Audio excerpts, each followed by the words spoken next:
Hello बच्चों, कैसे हैं आप लोग। आई होप कि सब अच्छे होंगे। तो आइए स्वागत करते हैं एक बार फिर से आपका अपने केमिस्ट्री के यूट्यूब चैनल ई रसायन पर। आज के सेशन में बच्चों हम लोग डिस्कस करने वाले हैं physical properties of halo alkane and hello arenes.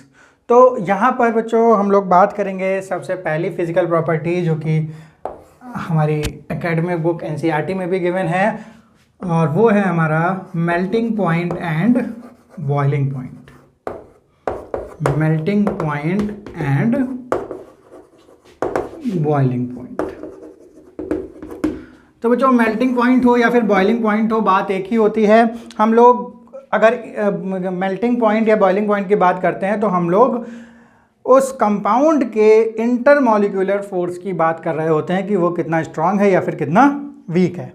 तो अगर हमारा जो फेज़ है वो लिक्विड फेज़ है तो हम लोग उसके बॉइलिंग पॉइंट की बात करेंगे। अगर उसका जो फेज़ है या स्टेट है वो अगर सॉलिड है तो हम उसके मेल्टिंग पॉइंट की बात कर रहे होंगे। तो बच्चों सबसे पहले हम लोग एग्जाम्पल के थ्रू देखते हैं कि अगर हमारे पास कोई CH3 CH2 CH3, क्या बोलेंगे इसको, 3 कार्बन एटम है, नॉर्मल हाइड्रोकार्बन है, तो इसका नाम है प्रोपेन। और इसी कंपेरेबल मॉलिक्यूलर मास का अगर हम लोग एक एल्काइल हैलाइड लेते हैं, तो उन दोनों के बीच में कंपेयर करने पर हमको क्या पता चलता है कि किसका बॉइलिंग पॉइंट या मेल्टिंग पॉइंट ज़्यादा है। तो बच्चों कैसे हम लोग पता लगाते हैं, तो ये जो एल्काइल हैलाइड है इसका बॉइलिंग पॉइंट हमेशा ज़्यादा होता है। क्यों? वो इसलिए ज़्यादा होता है बच्चों कि ये मान लो हाइड्रोकार्बन चैन है इसकी और ये हमारा हैलोजन एटम है। तो इन दोनों के बीच में क्या होता है, पोलराइजेशन ऑफ चार्जेस होता है, और पार्शियल नेगेटिव चार्ज इस पर आता है और पार्शियल पॉजिटिव चार्ज इस पर आता है। तो ये जो पार्शियल पॉजिटिव और नेगेटिव चार्ज है, ऐसे ही हमारे पास दूसरा भी मॉलिक्यूल होगा जिसके पास सेम पॉजिटिव और नेगेटिव चार्ज होगा। तो पॉजिटिव और नेगेटिव चार्ज के बीच में एक डाइपोल डाइपोल इंटरेक्शन बन जाता है बच्चों। इसको क्या बोलते हैं, डाइपोल डाइपोल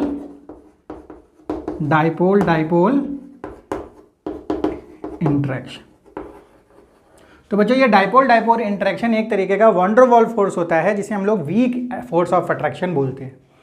तो यहाँ पर इन डाइपोल डाइपोल इंटरेक्शन की वजह से जो दो मॉलिक्यूल हैं, between molecules force of attraction बढ़ने लगता है। तो बॉइलिंग पॉइंट या फिर मेल्टिंग पॉइंट का मतलब होता है कि उनके मॉलिक्यूल के बीच के अट्रैक्शन को ब्रेक करना। तो जितनी जल्दी वो ब्रेक हो जाएंगे उतना ही कम बॉइलिंग पॉइंट होगा, और जितना ही हार्डली ब्रेक होगा उतना ही बॉइलिंग पॉइंट ज़्यादा होगा। तो अगर इनके बीच में अट्रैक्शन बढ़ता है तो इसको तोड़ने के लिए भी ज़्यादा मेहनत करनी पड़ेगी, यानी उसका बॉइलिंग पॉइंट भी ज़्यादा होगा। हम लोग बच्चों एक एग्जांपल से समझ सकते हैं कि हमारा ये मान लेते हैं वाटर है।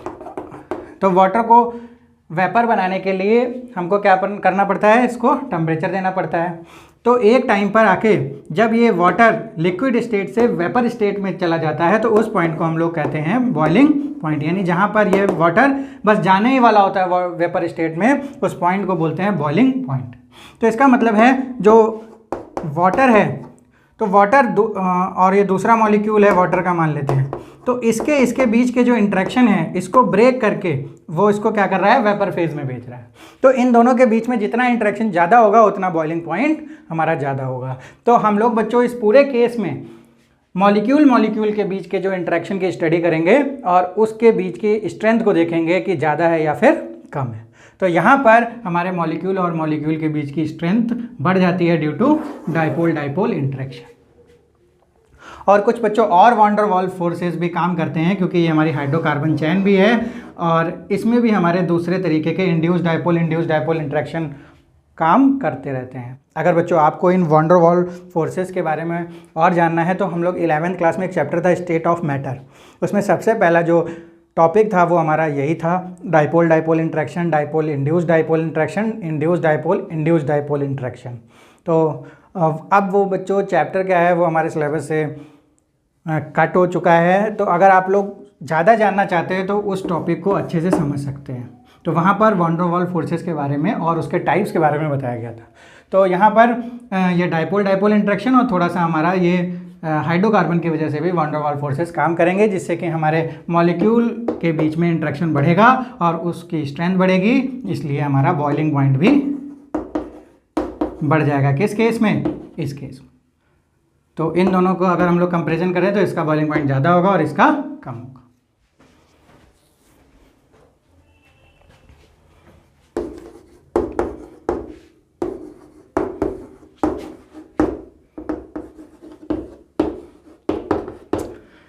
दूसरा एग्जांपल लेते हैं बच्चों। यहाँ पर हमारे पास सारे हेलोजन एटम हैं और हमारे पास जो उसमें हाइड्रोकार्बन चेन है वो सेम है, या फिर हम लोग कुछ भी ले सकते हैं। R हमारा CH3 हो सकता है, यानी मिथाइल ग्रुप हो सकता है, या फिर R हमारा एथाइल ग्रुप, यानी कुछ भी हम ले सकते हैं, लेकिन हमारा R ग्रुप क्या होना चाहिए? सेम होना चाहिए। तो इस केस में हमारी जो मेल्टिंग और बॉइलिंग पॉइंट का ऑर्डर क्या होगा? तो बच्चों किस तरीके से हम लोग यहाँ पर अपना BP और MP को डिसाइड करने वाले हैं। तो यहाँ पर हम लोग देख रहे हैं कि जो R फैक्टर है वो उससे हमारा कोई फ़र्क नहीं पड़ रहा क्योंकि सब में सेम है, लेकिन जो हेलोजन एटम है वो बच्चों क्या हैं? अलग अलग हैं। तो अगर हम लोग साइज़ की बात करें तो F का साइज़ क्या होता है? सबसे छोटा, फिर उससे बड़ा Cl, फिर उससे बड़ा Br और फिर सबसे बड़ा I। तो इसका मतलब है कि इधर से इधर जाने पर हमारा साइज़ बढ़ रहा है। साइज ऑफ हेलोजन एटम क्या हो रहा है बच्चों? इंक्रीज हो रहा है। तो साइज इंक्रीज होने से क्या होगा?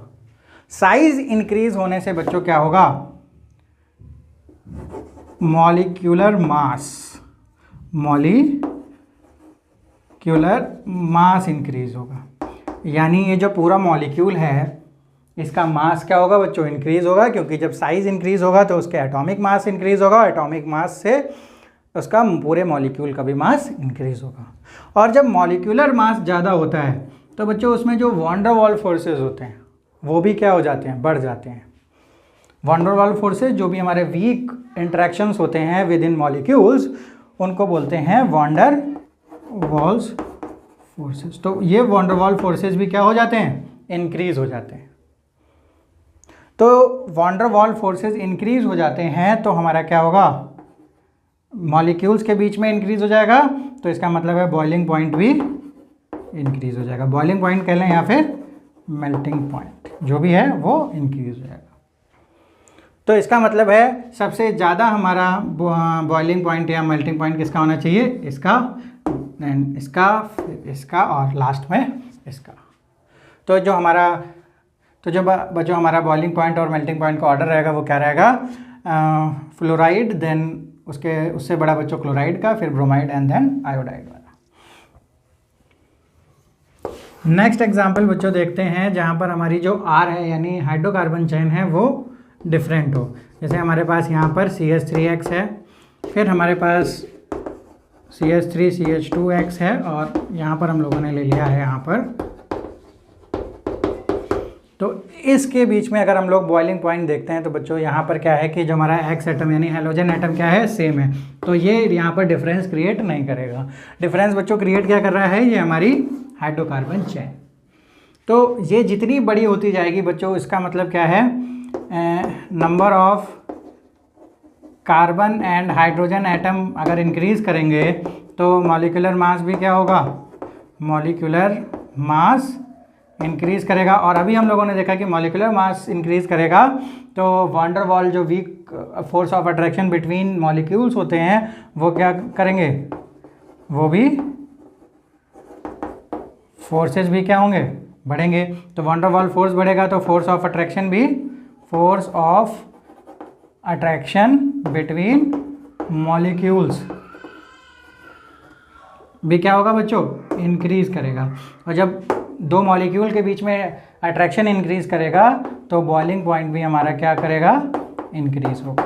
तो इस केस में बच्चों जो सबसे ज़्यादा बॉइलिंग पॉइंट होगा वो 3 कार्बन वाले एटम में होगा, फिर 2 कार्बन और फिर 1 कार्बन वाले एटम में होगा। तो इस तरीके से हम लोग बॉइलिंग पॉइंट डिसाइड करते हैं। अब हम लोग एक डिफरेंट एग्जांपल लेते हैं। अगर हम लोग अलग अलग आइसोमेरिक चैन लेते हैं अल्काइल हैलाइड की, जैसे बच्चों हमारे पास CH2 CH2 CH3, ये हमारे पास एक नॉर्मल चैन का आइसोमर है और इसी की अगर हम लोग ब्रांचिंग कर देते हैं CH3 CH2 CH CH3 और X, ये अगर हम लोग ले लेते हैं और अगर इसकी हम लोग ब्रांचिंग डिग्री ऑफ ब्रांचिंग और बढ़ा देते हैं तो हमारा यहाँ पर हो जाएगा। तो बच्चों अगर इन तीनों में अगर हम लोग बॉइलिंग पॉइंट या मेल्टिंग पॉइंट का कंपैरिजन करें तो हमारी सबसे ज़्यादा जो बॉइलिंग पॉइंट होगा वो किसका होगा, तो ये कैसे डिसाइड होगा। तो यहाँ पर बच्चों डिसाइड करने के लिए फिर से x हमारा सब में सेम है, तो ये हमारा डिफरेंस क्रिएट नहीं करने वाला, यहाँ पर डिफरेंस क्रिएट करेगा ये हाइड्रोकार्बन चैन। यहाँ पर बच्चों कैसी है, कुछ ऐसी है और यहाँ पर कुछ ऐसे। तो इन तीनों में डिफरेंस बच्चों आप लोगों को दिख रहा होगा कि इसकी शेप और इसका सरफेस एरिया बिल्कुल अलग है, फिर इसका सरफेस एरिया अलग है और इसका सरफेस एरिया बिल्कुल अलग है। तो अगर शेप वाइज अगर हम लोग सरफेस एरिया देखते हैं तो जो हमारा स्फेयर होता है उसका सरफेस एरिया सबसे कम होता है। तो सरफेस एरिया, अगर सरफेस एरिया क्या होगा, डिक्रीज होगा। अगर सरफेस एरिया डिक्रीज होगा तो बच्चों क्या होगा, तो जब दूसरा मॉलिक्यूल आएगा, मान लो दूसरा मॉलिक्यूल सपोज करो ऐसे आता है बच्चों, तो ये जो फोर्स ऑफ अट्रैक्शन होगा वो इतना टच करेगा इससे, तो फोर्स ऑफ अट्रैक्शन ज़्यादा होगा। अब यहाँ अच्छा यहाँ पर अगर हम गोले में देखें तो दूसरा ऐसे आएगा, तो केवल इतना सा पार्ट इसने टच किया, तो जो इंट्रैक्शन है, डिग्री ऑफ इंट्रैक्शन है वो सबसे कम इसमें हुई और सबसे ज़्यादा इसमें हुई। तो अगर सरफेस एरिया कम हो रहा है तो अगर हम लोग बोल सकते हैं जो एरिया ऑफ कांटेक्ट है, area of contact between molecules वो भी क्या होगा, डिक्रीज करेगा। सबसे कम जो एरिया ऑफ कांटेक्ट है वो इसमें है बच्चों। तो एरिया ऑफ कांटेक्ट अगर डिक्रीज करेगा तो बच्चों क्या होगा, force of attraction between molecules भी क्या होगा, डिक्रीज करेगा। तो एक बच्चों हम लोग बात यहाँ पर लिखना भूल गए कि जो सरफेस एरिया जब डिक्रीज करेगा, कब कैसे डिक्रीज कर रहा है, जब हमारी ब्रांचिंग बढ़ रही है। तो जब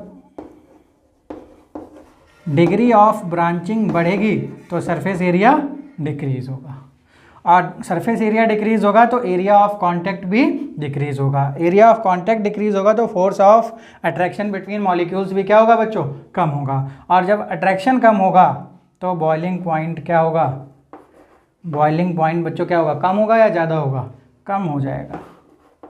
तो सबसे ज़्यादा बॉइलिंग पॉइंट किस केस में होगा, सबसे ज़्यादा बॉइलिंग पॉइंट होगा हमारा इस केस में, फिर इस केस में और सबसे कम इसमें होगा। यानी जैसे जैसे ब्रांचिंग बढ़ेगी वैसे वैसे बॉइलिंग पॉइंट डिक्रीज होगा। यानी सबसे कम ब्रांचिंग सबसे ज़्यादा बॉइलिंग पॉइंट, सबसे ज़्यादा ब्रांचिंग सबसे कम बॉइलिंग पॉइंट। तो बच्चों देखा कि आइसोमेरिक हाइड्रोकार्बन या अल्काइल हैलाइड में भी हम लोग किस तरीके से डिसाइड करते हैं अपना बॉइलिंग पॉइंट या फिर मेल्टिंग पॉइंट। तो अल्टीमेटली बच्चों हम लोग देख क्या रहे हैं बॉइलिंग पॉइंट और मेल्टिंग पॉइंट डिसाइड करने के वक्त कि जो मॉलिक्यूल और मॉलिक्यूल के बीच में इंटरेक्शन कैसा है, और क्योंकि हमको बॉइलिंग पॉइंट तक पहुंचाने में उसी इंटरेक्शन को ब्रेक करना होता है।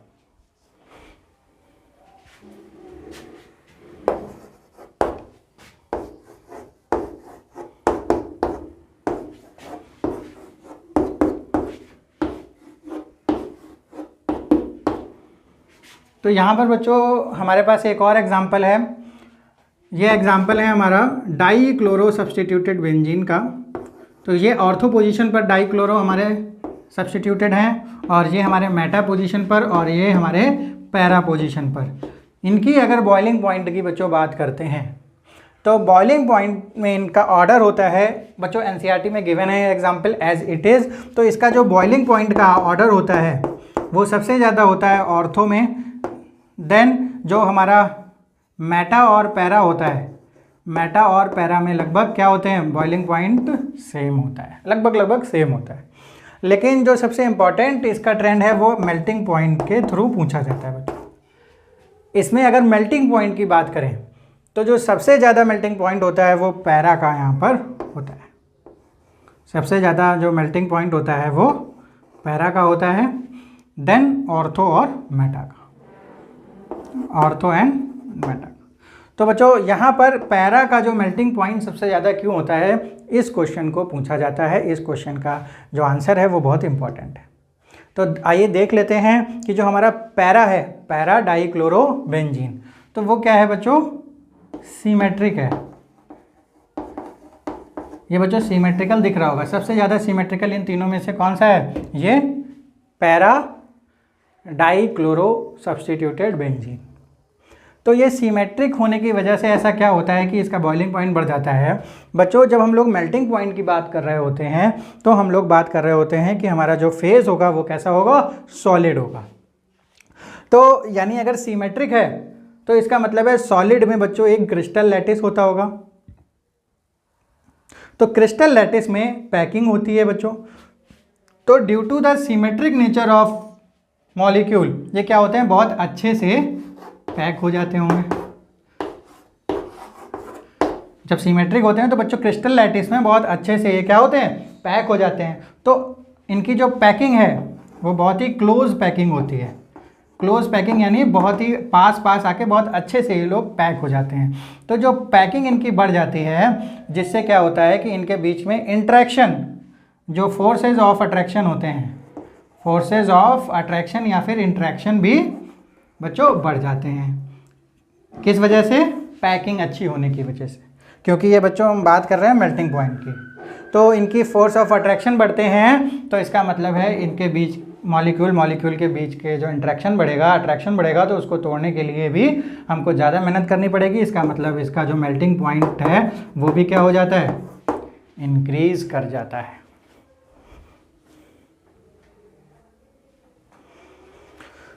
मेल्टिंग पॉइंट इंक्रीज कर जाता है। तो इस केस में, पैरा के केस में मेल्टिंग पॉइंट सबसे ज़्यादा होता है और बॉइलिंग पॉइंट का ऑर्डर में सबसे ज़्यादा ऑर्थो हमारा शो करता है।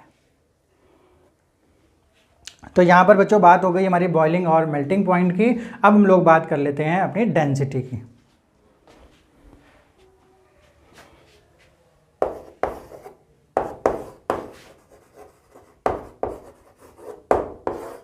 डेंसिटी, तो बच्चों डेंसिटी क्या होता है, डेंसिटी हमारी होती है, डेंसिटी का फॉर्मूला होता है मास अपॉन वॉल्यूम। तो जो हमारी डेंसिटी होती है वो डायरेक्टली प्रोपोर्शनल होती है किससे, मास। तो अगर मास बढ़ेगा तो हमारी डेंसिटी बढ़ेगी। तो अगर कोई एग्जांपल है जिसमें number of carbon atom increase हो रहे हैं, तो यानी मास इंक्रीज होगा, और मास इंक्रीज होगा तो डेंसिटी भी इंक्रीज होगी। तो बच्चों या तो number of carbon atom increase हो या फिर number of halogen atom increase हो। हैलोजन एटम इंक्रीज होने पर भी क्या होगा, जैसे हमारा एक सिंगल क्लोरीन है या फिर डाई क्लोरो हो जाता है या फिर ट्राई क्लोरो हो जाता है, तो हैलोजन बच्चों जब बढ़ते हैं तो उसका मास भी बढ़ेगा, और मास बढ़ेगा तो डेंसिटी भी इंक्रीज होगी। तो ये दो केसेस में डेंसिटी इंक्रीज होगी। या फिर थर्ड कंडीशन है, ये फर्स्ट कंडीशन है, ये बच्चों सेकंड कंडीशन है, और जो लास्ट थर्ड कंडीशन है उसमें क्या होगा कि मान लेते हैं, सपोज करते हैं किसी में क्लोरीन लगा है या फिर किसी में ब्रोमीन लगा है या किसी में आयोडीन लगा है, तो ये जो टाइप ऑफ हैलोजन एटम है इस पर भी बच्चों डिपेंड करेगा, क्योंकि सबसे ज़्यादा मास किसका होता है, आई का, फिर Br सबसे कम Cl का। तो इसके अकॉर्डिंग भी हमारी डेंसिटी बढ़ जाएगी, क्योंकि ये जो टाइप ऑफ हैलोजन एटम है इसमें भी मास का डिफरेंस होता है। तो या तो नंबर ऑफ कार्बन एटम हो या नंबर ऑफ हैलोजन एटम या फिर टाइप ऑफ हैलोजन एटम भी डिपेंड करेगा हमारी डेंसिटी पर। तो डेंसिटी के लिए हमारा मास बढ़ना चाहिए, और मास बढ़ते ही हमारी डेंसिटी बढ़ जाएगी।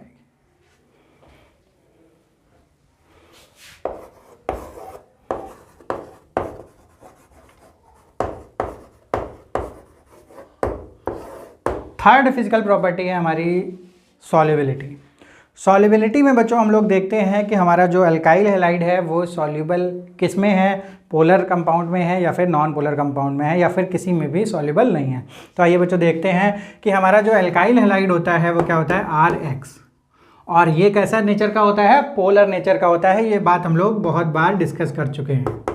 कैसे होता है कि ये जो इलेक्ट्रोनेगेटिविटी ज़्यादा होने के कारण इसके बीच में जो शेयर्ड पेयर ऑफ इलेक्ट्रॉन होता है उसको अपनी तरफ अट्रैक्ट कर लेता है और इसको पोलराइज कर देता है और अपने ऊपर पार्शियल नेगेटिव चार्ज प्रोड्यूस करता है और साथ में लगी हुई कार्बन चैन पर पार्शियल पॉजिटिव चार्ज वहाँ पर दे देता है।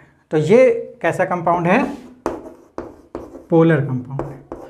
और जैसा कि बच्चों आप लोगों को पता है कि जो पोलर कंपाउंड होते हैं वो किस में डिज़ोल्व होते हैं? पोलर कंपाउंड में डिज़ोल्व होते हैं और नॉन पोलर में। लेकिन बच्चों यहाँ पर बहुत ध्यान से देखने वाली बात है क्योंकि यहाँ पर थोड़ी सी बात दूसरी है कि अगर ये पोलर है तो अगर हम इसकी वाटर में सॉल्युबिलिटी देखें तो ट्रेडिशनल नॉलेज के अकॉर्डिंग इसको क्या हो जाना चाहिए? वाटर में डिज़ोल्व हो जाना चाहिए, क्योंकि वाटर भी क्या होता है? वाटर भी कैसा होता है बच्चों? पोलर नेचर का होता है। लेकिन अब होता क्या है कि हमारा ये जो वाटर होता है इसमें हाइड्रोजन बॉन्डिंग होती है, मॉलिक्यूल के बीच में। तो इसको डिज़ोल्व होने के लिए, इस कंपाउंड को इसमें डिज़ोल्व होने के लिए सबसे पहले इसको ब्रेक करना पड़ेगा। सबसे पहला काम क्या करना पड़ेगा? Breakage of hydrogen bonding between water molecule. सबसे पहले ये तोड़ना पड़ेगा। दूसरा काम करना पड़ेगा कि इसका जो अट्रैक्शन है, यानी इसका जो इंटरेक्शन फोर्स है किसके साथ? इस H के साथ, वो क्या होना चाहिए? जो हमारा X और H के साथ इंटरेक्शन है वो किससे ज़्यादा होना चाहिए? वो O और H से ज़्यादा होना चाहिए। तो दो फैक्टर अगर फेवर करेंगे तो हमारा ये इसमें डिज़ोल्व हो जाएगा। लेकिन ये दोनों फैक्टर फेवर नहीं कर रहे हैं इस केस, यानी इसको तोड़ना भी बच्चों क्या है? बहुत मुश्किल है। और इसकी जो अट्रैक्शन है वो भी इससे ज़्यादा यहाँ पर नहीं है। तो इसका मतलब है कि ये इसमें डिज़ोल्व नहीं होता। तो इसका मतलब है कि जो एल्काइल हैलाइड हैं, एल्काइल हैलाइड्स जो होते हैं very slightly soluble in water. Reason बच्चों आप लोगों ने देखा कि ये जो इसके बीच की जो हाइड्रोजन बॉन्डिंग है उससे ओवरकम नहीं कर पाते और इनके इंटरेक्शन को भी ये पार नहीं कर पाते। तो स्लाइटली सॉल्यूबल होते हैं या फिर नॉट सॉल्यूबल भी होते हैं।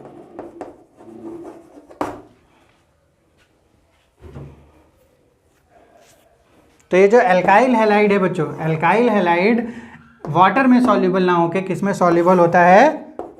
नॉन पोलर सॉल्वेंट जैसे बच्चों से हमारा बेंजीन हो गया और भी बहुत सारे हमारे नॉन पोलर सॉल्वेंट्स होते हैं, उसमें हमारा जो एल्काइल हैलाइड होता है वो बहुत अच्छे से सॉल्यूबल हो जाता है, क्योंकि इसके बीच के जो इंटरेक्शन है, मॉलिक्यूल और मॉलिक्यूल के बीच के जो इंटरेक्शन है वो नॉन पोलर के इंटरेक्शन के लगभग बच्चों बराबर होते हैं। आसानी से वहाँ पर ये डिज़ोल्व हो जाता है। लेकिन वाटर में ये डिज़ोल्व नहीं होता या फिर बहुत ही लेस स्लाइटली डिज़ोल्व होता है। तो देखा बच्चों कि solubility in case of alkyl halide क्या होती है और उसका रीज़न क्या होता है। तो यहाँ पर बच्चों physical property of halo alkane और हेलो एरीन्स की बात यहाँ पर ख़त्म होती है बच्चों। तो अब हम लोग बात करेंगे हमारे सबसे मेन टॉपिक की, जो इस चैप्टर का है वो है हमारा SN1, SN2, E1, E2 mechanism के बारे में।